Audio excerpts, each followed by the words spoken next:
What is going on, everybody? Welcome to Locked On Badgers. Really fun show today. We're going to talk about maybe how this staff views players differently than the previous staff and continue talking about stock up, stock down with a new guest on today's Locked On Badgers. Let's get going on Wisconsin. You are Locked On Badgers, your daily podcast on the Wisconsin Badgers. Part of the Locked On Podcast Network, your team every day. What is going on, Badger fans? Welcome to Locked On Badgers, your team every single day. Really do appreciate everybody tuning in as always. I'm your host, Ryan Herrings. We're going to bring the man, Justin Jelko, back on the show. It's been like a few days. We usually don't go this long without a Justin spot. Well, you've been dying for the last several days again. True. I'm still under the weather. But listen, I talked about like Keanu Benton. I'm out there every snap. Like I'm not. It's the durability for me. I'm going for that Cal Ripken streak. Justin, I want to talk to you about. Continue talking spring. We had Rajiv on. I did my whole stock up and stock down. I did every position. And I don't want to rehash that whole thing. Rajiv had him come on and talk defense. I want to get your overall big picture here. If there's one spot from where you were at the beginning of spring practice to where you are right now that is the most stock up, what would that one spot on this team be, offense or defense? I mean, it's hands down stock up as wide receiver. And you were already high on them. Yes, I was very high on them coming in. I figured we'd be 6 deep. I think we're closer to 8 or 9 deep at that position, and that's with Trutch yet to step on campus. So I feel really confident that if somebody were to go down, we would lose next to nothing. I'm not going to say that there's not some skill sets that I really like with certain guys, but I feel that there's a competent replacement that's going to be filled in at that position no matter what.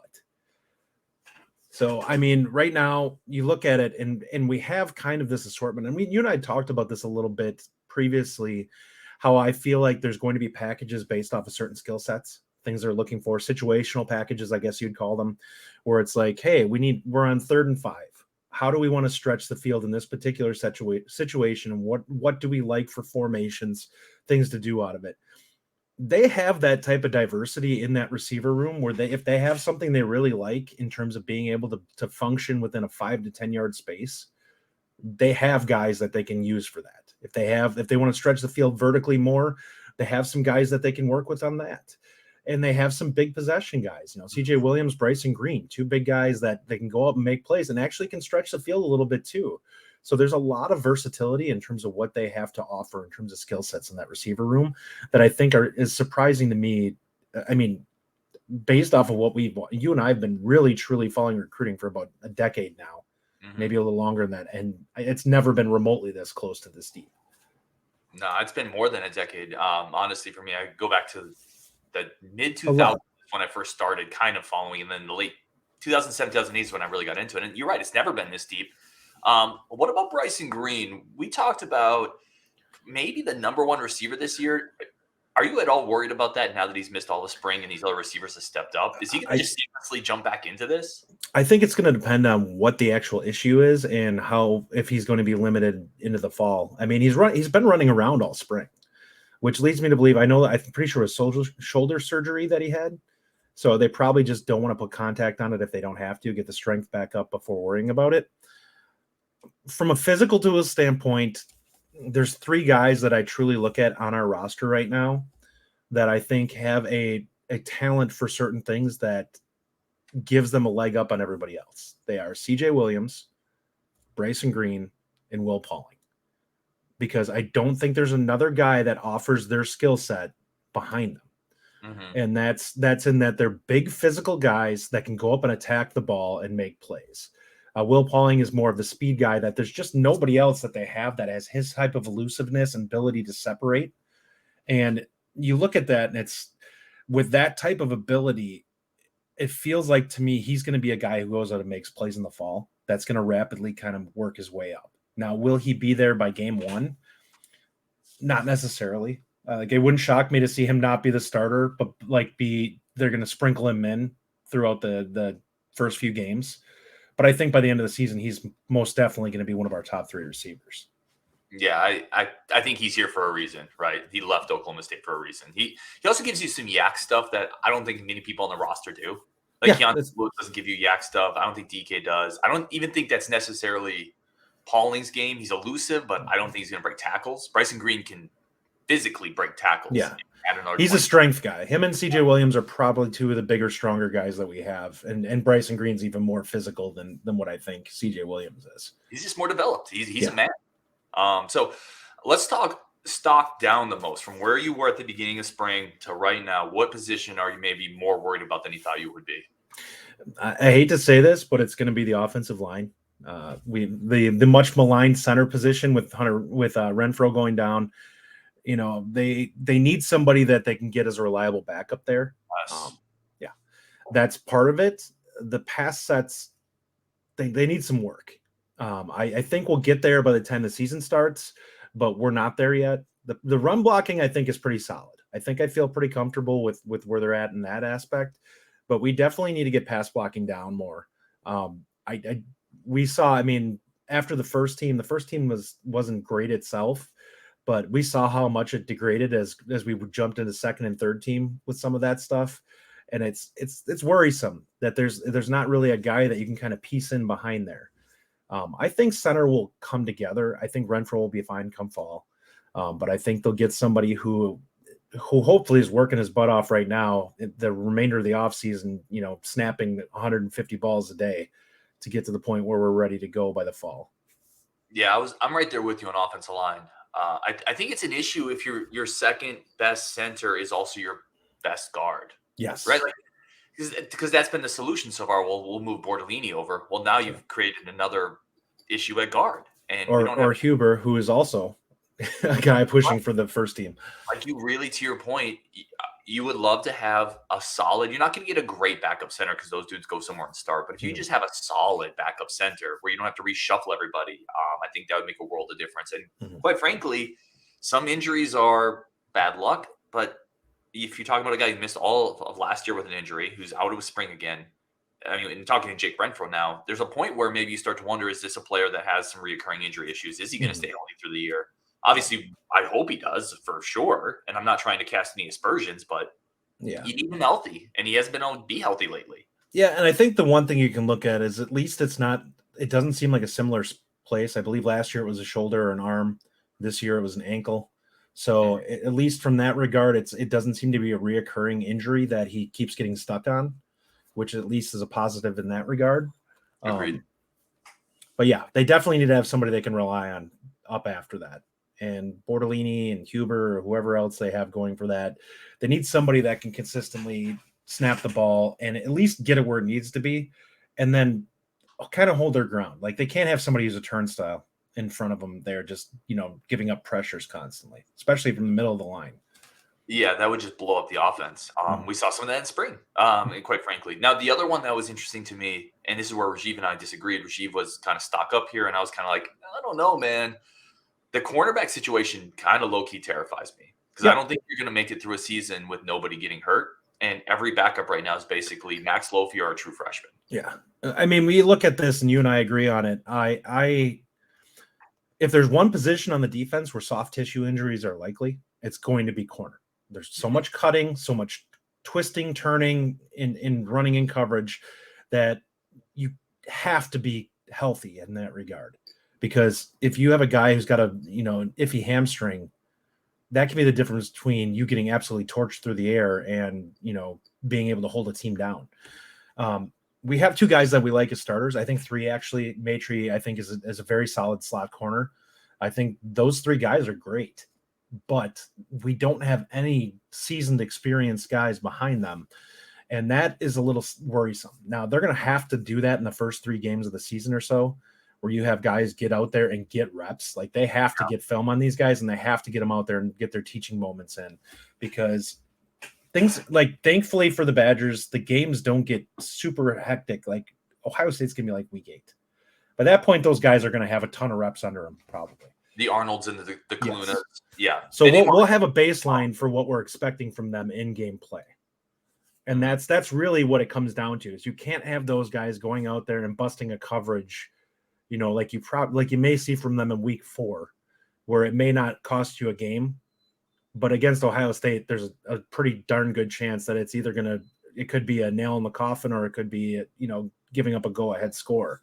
at that point if you have a guy out there who makes a mistake.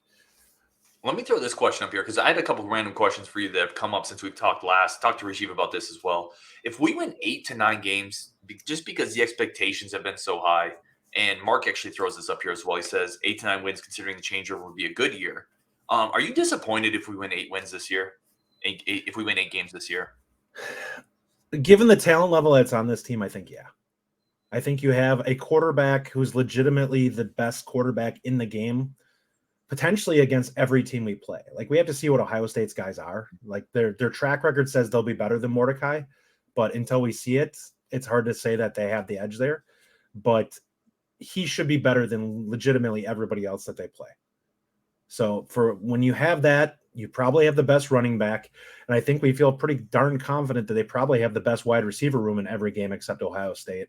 Mm-hmm. Your offense should be able to something to lean on. And I think we come away from the spring thinking the defense is going to be pretty darn good. So 8 or 9 wins to me would be not a great season. Like we shouldn't lose that many games. That's telling me we're having mistakes and things that are blowing up games, and we're just not functioning at our potential. 9 wins to me feels like a successful season in the first year of coaching. 8, yeah, I'm leaning more on 8. 8 seems low. 8 seems a little low to me. 9, I think I can live with it. Because you talked about it, unless mistakes are happening. Well, mistakes to me seem like the type of things that happen in the first year when you're switching out systems, right? Like some of those things we saw in the spring game, and there's a lot of way to go, but it was Mordecai just missing reads. You know, that I could see that happening even in a Washington State game against a team we should beat. On the road, you miss a couple reads, that might be the ball game. Yeah. I don't know. I think 9 I'm okay with. And now, obviously, some of it context matters. If the 9 wins and you got blown out by Minnesota, you know, like context matters. But I think I'm okay with 9. I think 8 would be a little disappointing is where I'm at. Mm-hmm. All right, let's take a quick break here. Some friends of the show. We're going to come back. Justin had an interesting topic. How does this staff look at players differently than last year's staff, potentially? And where might that go into the future? We're going to talk about that next on Locked On Badgers. But first, a quick break for our friends of the show, our great friends, as always, over at Built Bar. If you're looking for a delicious snack, but you don't want all the sugar, all the calories, you're like me, you want to get a little healthier, get a little protein, get some 100% real chocolate protein bars, you got to try it. Built, whether you're doing the Built Bars, the Puffs, whatever it is, their flavors are incredible. The taste is incredible. What makes them so good? Well, for starters, it's 100% real dark chocolate. That's right. It's real chocolate. Not that crazy chocolate flavoring. It's real chocolate. Unbelievable flavors. Again, my favorite's the churro. It tastes, I love cinnamon. I like the texture of it. That's what I go to. That's the Built Bar that I put on the shelf. I put on the Mount Rushmore of protein bars. It's the Built Churro. But there's tons of other great flavors, cookies and cream, peanut butter brownie, whatever your flavor is, whatever you're into, Built Bar probably has it. And again, I'm not sure how they do it. 130 calories, 17 grams or more of protein. And now you don't need to wait for a box. Go to Walmart. Get your 4-bar box at Walmart in the pharmacy aisle, 13-bar variety box at Sam's Club. Built Bar is the best protein bar on the planet. You will thank me later. For everybody who listens every day, for the everydayers, I really do appreciate y'all so incredibly much. If you're here with us yesterday, you had Believe with Rajiv. Today we got Justin. Tomorrow, I don't know for sure yet if it's going to happen. You're going to want to check out the interview tomorrow. That's just, I don't want to overhype it because sometimes things fall through, logistics happen, but check out what we have coming up tomorrow. You're going to enjoy it, I promise. With that, let's bring Justin back on, keep talking about some Badger football. Justin, I have one more question just to finish this off before we get into how this staff is looking at players and positions a little differently than the past one. There was a comment about if this, and I forgot to put it in the queue, so I forget who said it, but we talked a little off the air. If this season goes awry, if something goes wrong, why? Like what is the thing that's, if something goes, because every year we get optimistic, we get excited, we're fans, but not everything clicks for any team, right? What goes awry this year if the Badgers win 6 games or 7 games? What's the problem? Well, I think it's pretty clearly going to be quarterback. Something goes sideways. And I'd be honestly kind of shocked with that, given that I think Locke is actually a borderline starter caliber player right now. So with how Mordecai's playing, if he just is completely off his game, I feel pretty confident that they have somebody on, already there to fill in who can kind of keep them, kind of stabilize the ship, so to speak. This isn't like having Graham Mertz where we had the cupboard was bare behind him. There's nobody to put out there if things aren't going right. I mean, in that regard, I think the area you'd have to look at is going to be offensive line.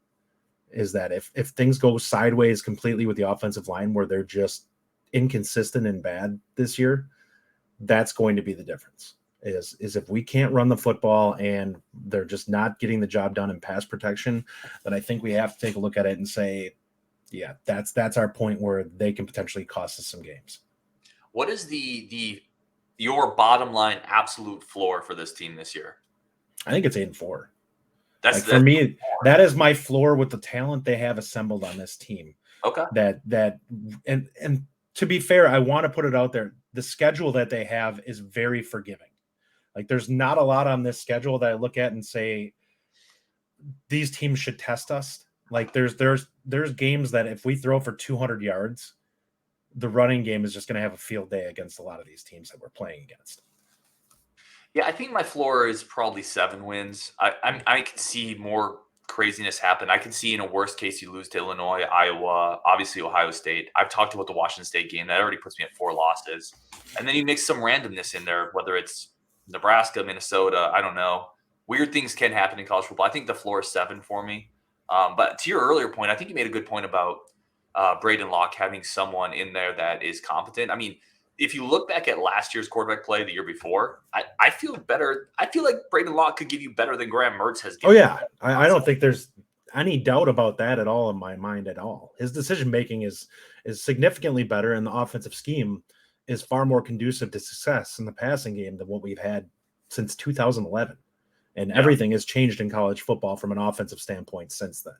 Yeah, not to pile on Mertz, but I just feel like even if we had to go to a backup, worst case happens, Mordecai gets hurt. I think Locke comes in and he's fine. Not great, but I think he's fine, especially with the weapons around him. Let's shift gears here because this is something you want to talk about. I thought it was a really interesting topic. How is this staff looking at players and positions maybe differently than the previous staff? Well, you and I kind of discussed some of this over the spring game and kind of throughout spring and how this staff kind of evaluates players. And a big one that you and I kind of took a look at was offensive line.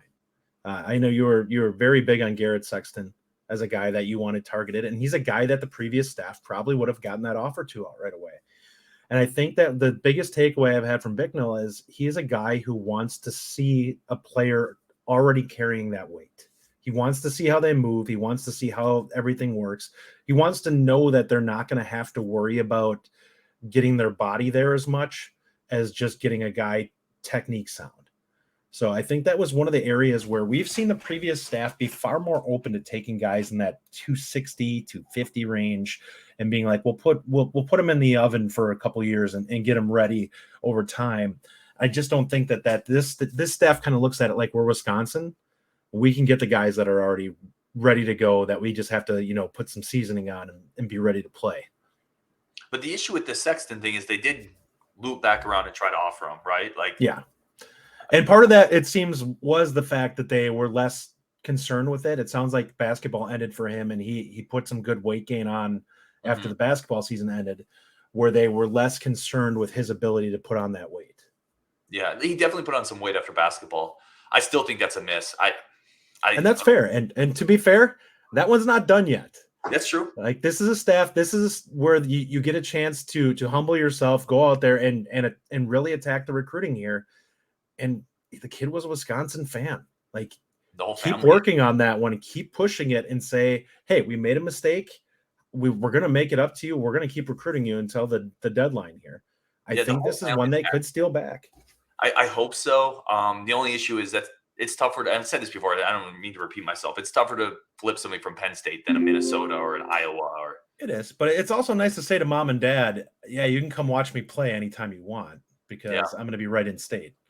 No, it's a selling point. And you're certainly correct that there's a lot of time to go here, and I hope it happens. Another one we talked about that I think is fascinating is cornerback, right? Defensive back in general, but cornerback specifically. We talked about this. This is something you brought up.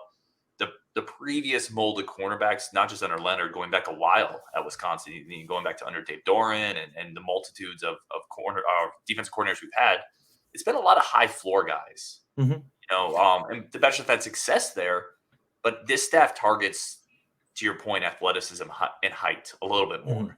Yeah.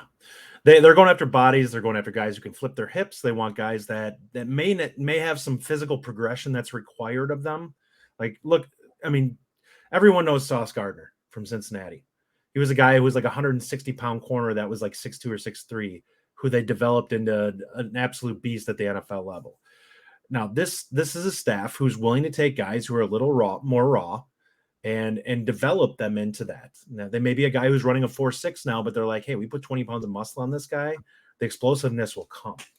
And I think that's what we're going to see is they're willing to take more risks on guys who aren't there necessarily physically, but the projection is there, that they feel like if this hits, this guy is going to be an absolute freak show at cornerback. Well, Amari Snowden is the poster. And he's a little bit more refined. Like he's a bigger guy than what you would expect. I think he's 170, 180 already at 6'3". By the way, so great athlete though, like great length, wingspan. I know we've talked about cornerback or safety. Either way, like it's a great athlete in the secondary. And I think he's going to start out at cornerback, and they're going to see if it works. I doubt it'll work, but if it does, I mean, that's a home run addition if it works. We're looking at a lot of the guys that are targeted this cycle, and almost all of them are 6 foot or higher. And I think that's going to be something that going forward, and also with the transfers, same thing. Guys that are taller, more rangy guys that they feel like they can turn into a productive player for us. That's a big deal. Like if you add a lot of athleticism to that secondary, that makes a huge difference in terms of closing windows. That's why Wisconsin struggles offensively against a team like Ohio State. It's you have a guy that's got length that he closes an extra step in there. And if everybody's closing a step, those windows get much tighter than they do against everybody else. The big thing there for me is that we've been looking for these guys. Like we used to have them back when Barry was coach, and we'd have some of these guys like Eccles, and like they were different, but athletically, those guys were freaks. We had, who's our boy that won the Thorpe? His name is escaping me. Fletcher. Yeah. Fletcher wasn't super tall, but he was lanky and long, and he could run. First round pick. When was the last time Wisconsin? I mean, again, you had Jack Ekagwan, who was a 4th round pick. I mean, there just hasn't been enough talent there, and this staff is going to target now. Now, it's not like the previous staff also, to be fair, Al Ashford was a big, tall athlete. Didn't work out. Deron Harrell was a 6'2" athlete, quote unquote, didn't work out. But there was a lot more Corey Lides, not bashing, just a different type of player, right? More of a technique guy, more of a high floor, maybe lower upside guy.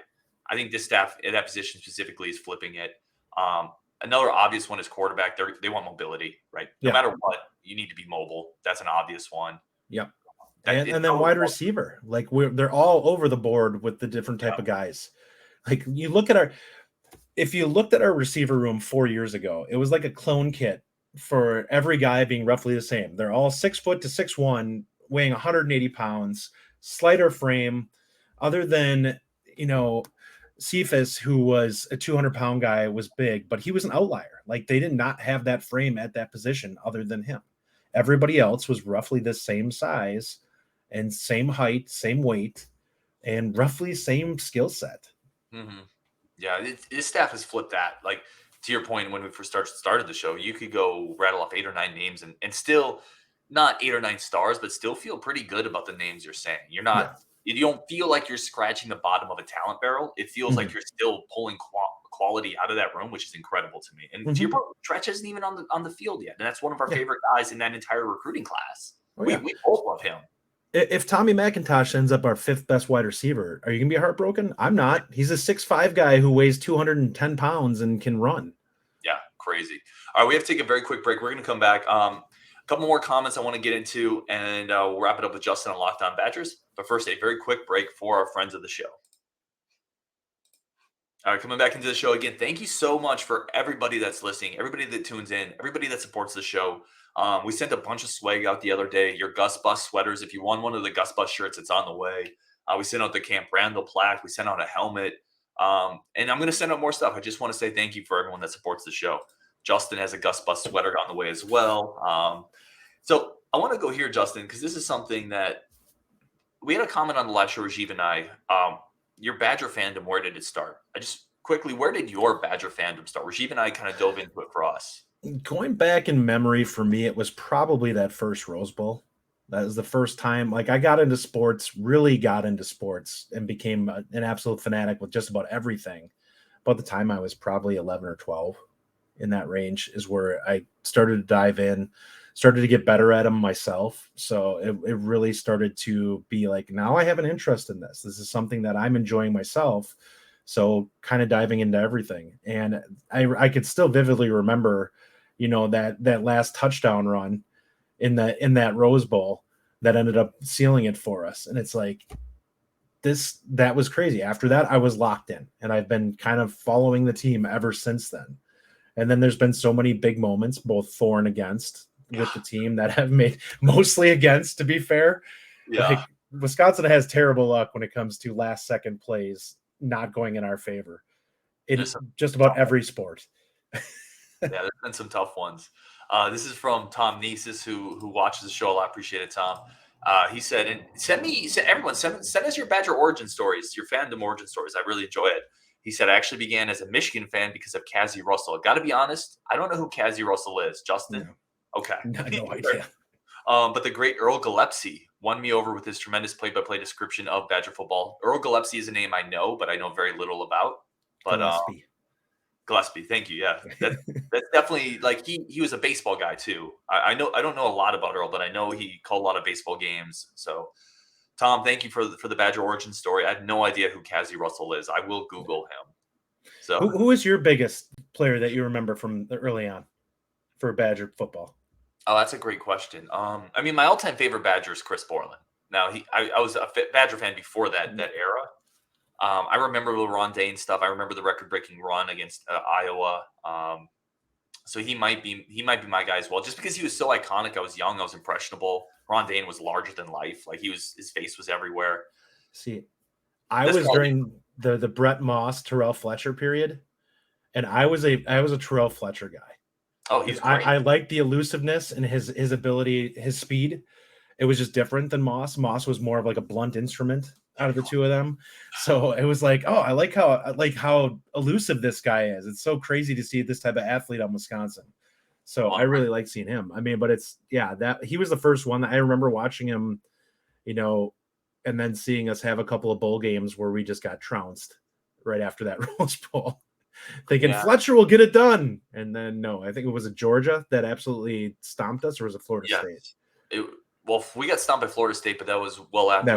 Yeah. The Georgia one was like, they just absolutely crushed us. Yeah, that Florida game was like 42 to some weird number, like 9. I don't know. It was horrible.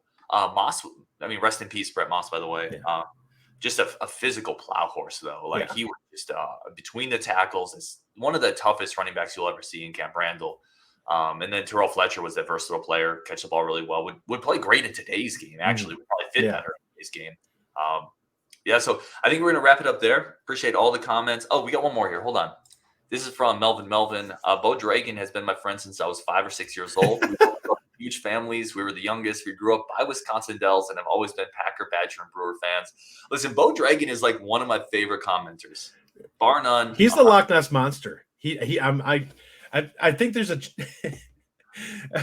he is. We don't know if he's real or not. Like, he's just Bigfoot out there. Melvin says he was. They're childhood friends, and I'm gonna believe Melvin because I believe most things I read on the internet. Is he creating a backstory? Is this also Bo Dragon creating an alternate personality to verify himself? Melvin's a regular though, so it's not a random name.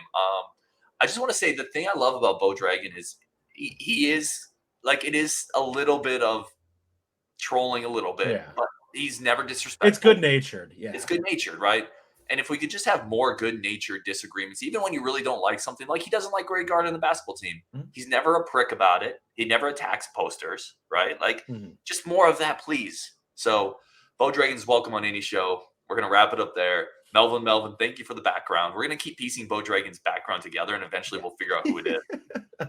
On Wisconsin, and we'll talk later.